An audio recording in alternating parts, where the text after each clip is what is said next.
महामोहतम पुंजासु वचन रविकर्णिका मंगल मूर्ति सतगुरु नीलवै सर्वाधार मंगलमय मंगलकरण मिलवा बारंबार। धन्य धन्य सद्गुरु सुखदार महिमा कहीं न जाए। जो कछु कहूँ तुम्हारी कृपा मोते कछु न वसाय। सिंहासनारूढ़ श्री सद्गुरु जी महाराज के चरणों में कोटि कोटि नमन तथा आए हुए सत्संगी फिर प्रेमी माताओं तथा धर्मशिला बहनों, बड़े हर्ष की बात है जो कि यह सत्संग का आयोजन हो रहा है। सत्संग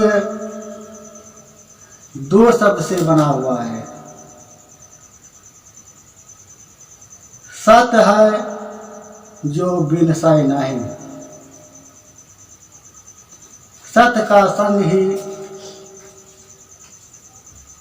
ईश्वर का सत्संग है। सत्संग मनुष्य को तभी मिलता है जब ईश्वर की अनुकंपा होता है, तब साधु संतों के दर्शन होते हैं।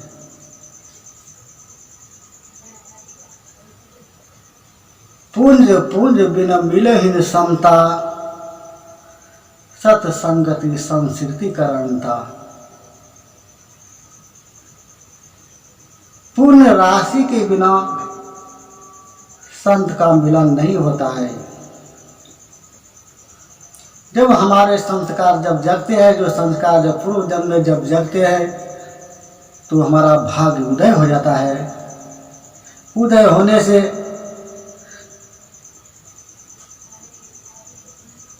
सत्संग हम लोगों को मिल जाता है। सत्संग मिलने से क्या फायदा होता है? तो परमात्मा की भक्ति करने का प्रेरणा मिलता है। भक्ति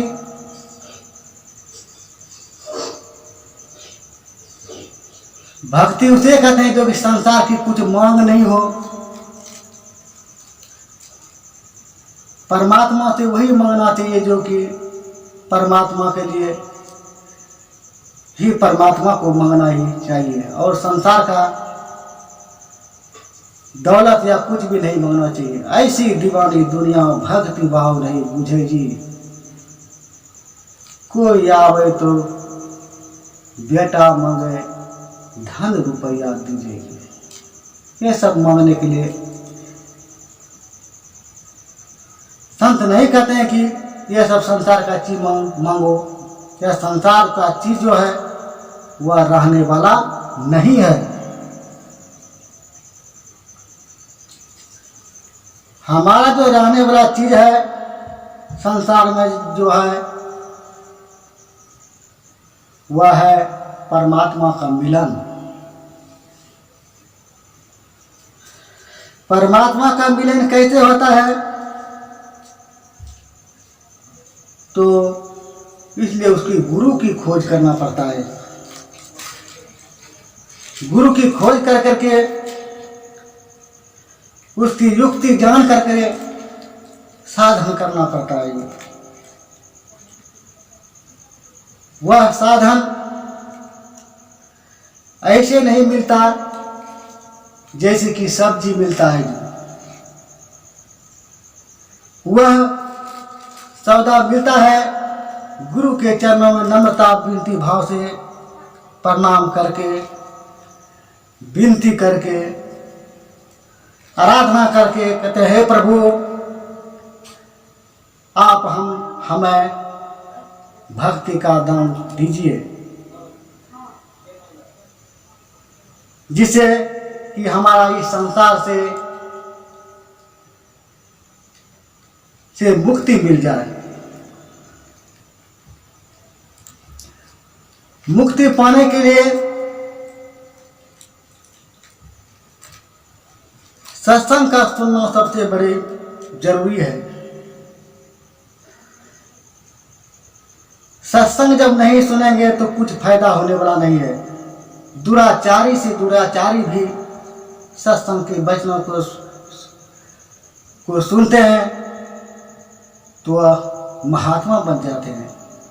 कैसे बन जाते हैं तो गोस्वामी तुलसीदास जी ने कहा, सठ सुधरहि सत संगति पाई। सठ में महामूर्ख जो है वह सत्संग की संगति को पाकर वह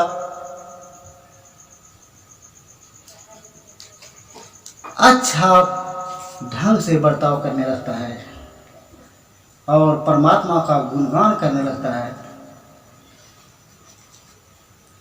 गुणगान करने में ही वह अपना जो है जीवन सफल बना लेता है। इसीलिए संत महात्मा कहते हैं, पहले सत्संग को सुनो।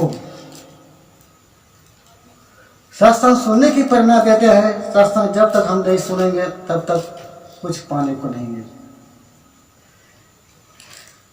जो है संसार में सत्संग को सुनने कौन नहीं देता है? इसमें दो ही मार्ग है कि वह सत्संग को सुनने नहीं देता है, सीता और चिंता। तो चिंता जो है आदमी को जो है सत्संग सुनने को नहीं सुनने देता है। हमारे स्थान में चिंता और चिता यह दो ही शब्द है, दोनों एक ही रूप वाले होते हैं।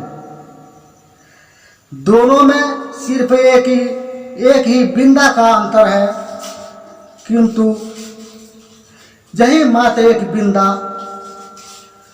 मानव मात्र को जिंदा जलाता है। और यदि से बिंदी कहीं कहे तो जिंदी है, उसे ही यह जलाती है। इस बिंदु को अरबी भाषा में नोक्ता कहते हैं। यह नोक्ता ऐसी अजीब ज्ञान है कि इसी से खुदा से जुदा और जुदा से खुदा हो जाता है।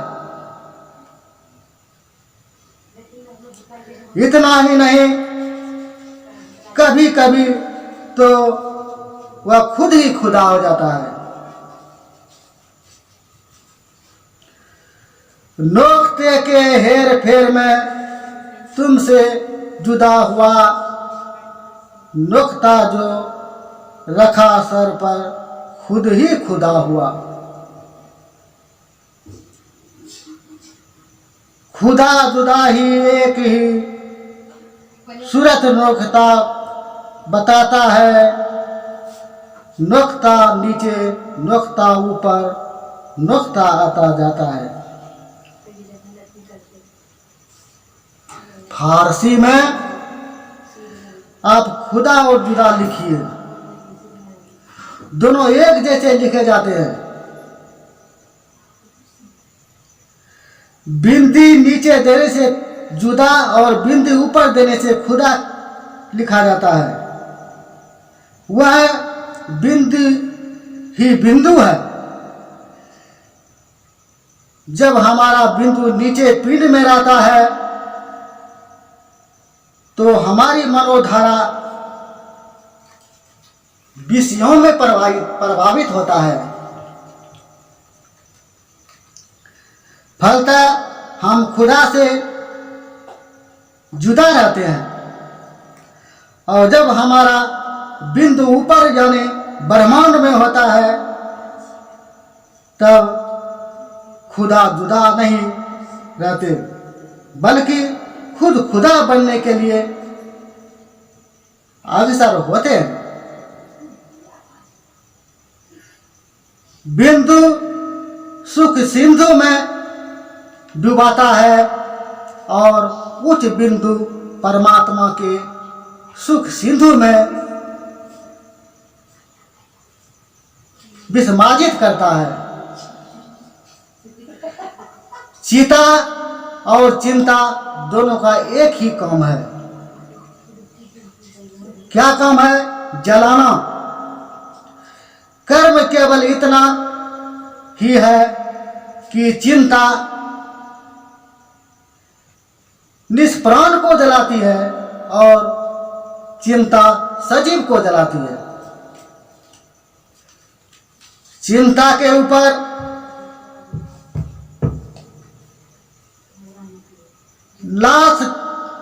लाश रखी गई और जलकर खाक हो गई, उसे कोई तकलीफ नहीं होती। लेकिन जिस शरीर में चिंता प्रवेश करती है वह जीवन क्षण क्षण पल पल घुल घुल कर मरने जैसा हो जाता है। चिंताशील मानव का जीवन भीगी लकड़ी के समान होता है।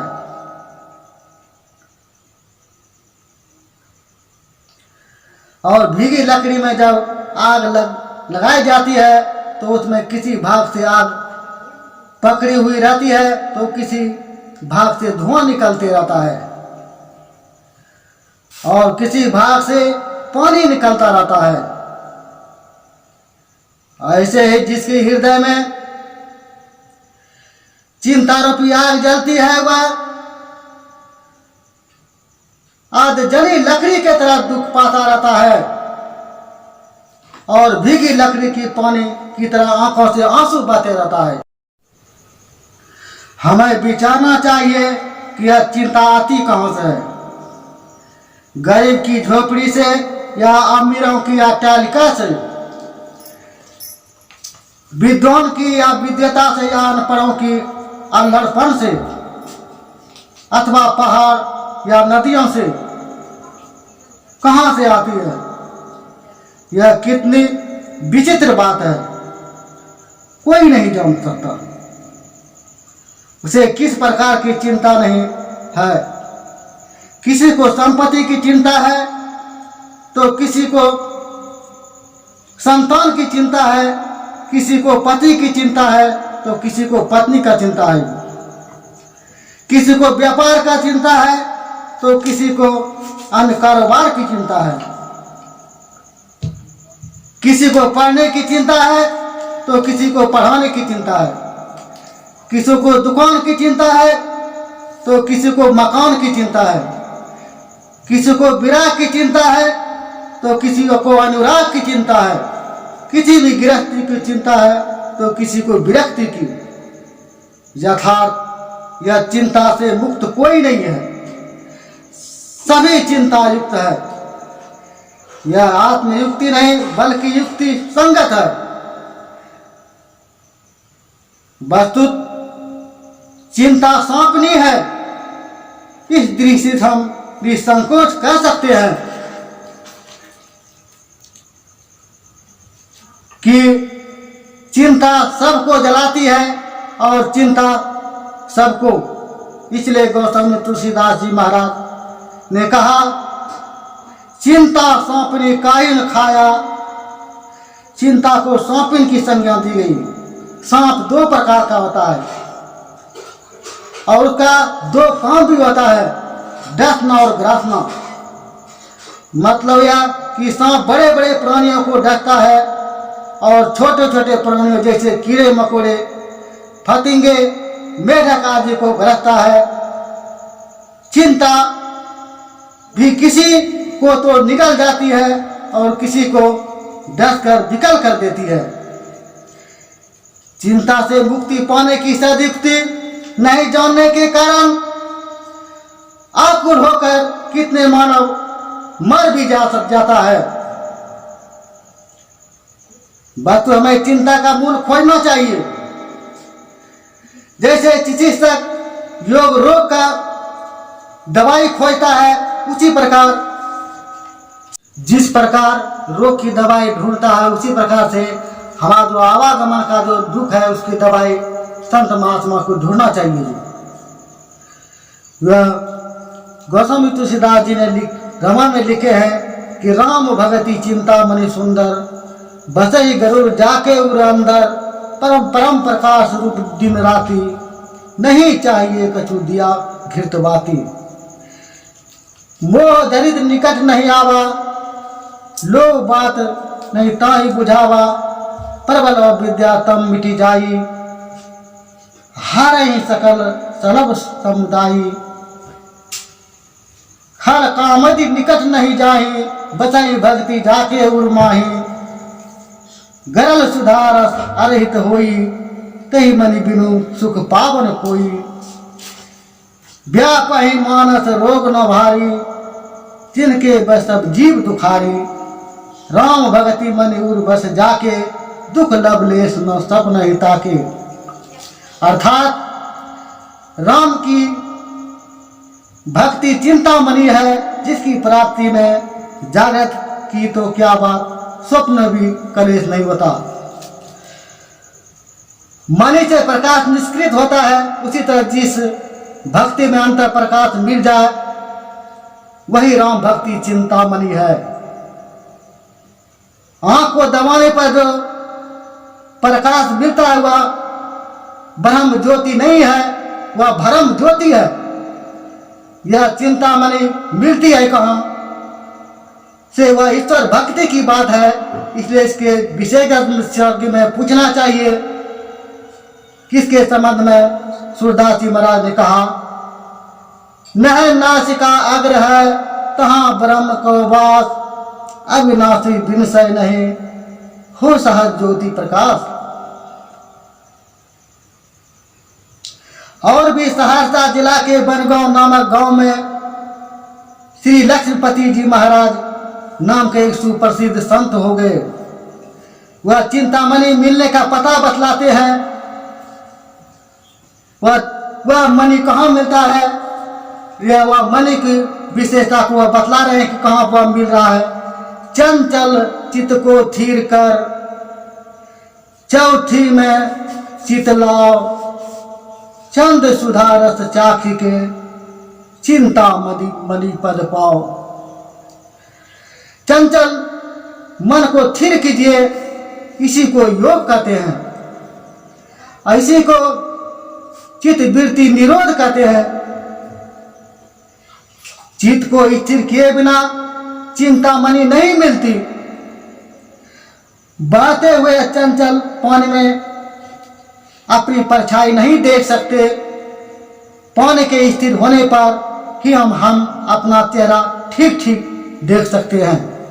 ठीक इसी प्रकार चित्त के स्थिर होने पर ही ज्योति रूप बिंदु को देख सकते हैं। जब तक मन विषय की ओर रहेगा तब तक वह स्थिर नहीं होगा। चौथी अवस्था अर्थात तुर्यावस्था में ले जाने पर ही वह स्थिर होता है। गुरु नानक साहब ने भी कहा है कि नवों द्वार में चक्कर काटने वाला मन 10वें द्वार में प्रवेश करने में स्थिर नहीं होता।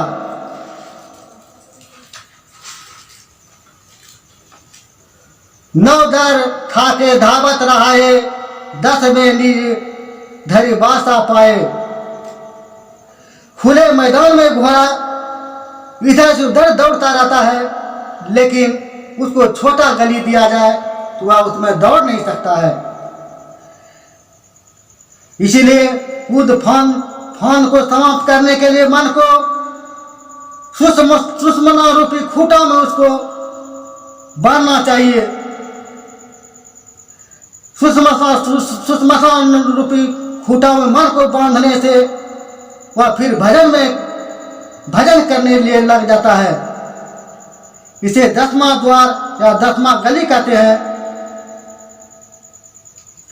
वह ज्ञान हो जाएगा, क्योंकि वहाँ वह चंद्र सुधा रस को पान करेगा। वहाँ अमृत की वर्षा होती है और साथ ही अनहद बाजे बजते रहते हैं। जिसको सुधा रस मिल गया वह विषय विष रस की ओर क्यों जाएगा। जिसको करोड़ों की संपत्ति मिल जाएगा वह खाक संपत्ति के लिए क्यों दौड़ेगा। विषय को ब्रह्म रस की नहीं मिलता। जो तुर्यातीत में रह जाता है वह चंद्र सुधा रस पाता है। वह चिंता मणि को प्राप्त कर लेता है।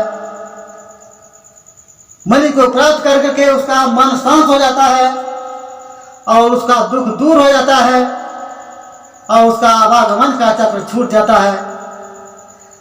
और आवागमन जब छूट जाता है तो संसार में आना जाना खत्म हो जाता है। आना जाना खत्म होता है तो वह जीव जो है समुद्र में मिल के जाकर के एक हो जाता है और वह ब्रह्म भी हो जाता है और परमात्मा में मिल जाता है। मैं इसी वाणी के साथ में श्री गुरु महाराज के चरणों में विराम देता हूँ। बोलिए प्रेम से श्री सद्गुरु महाराज की जय।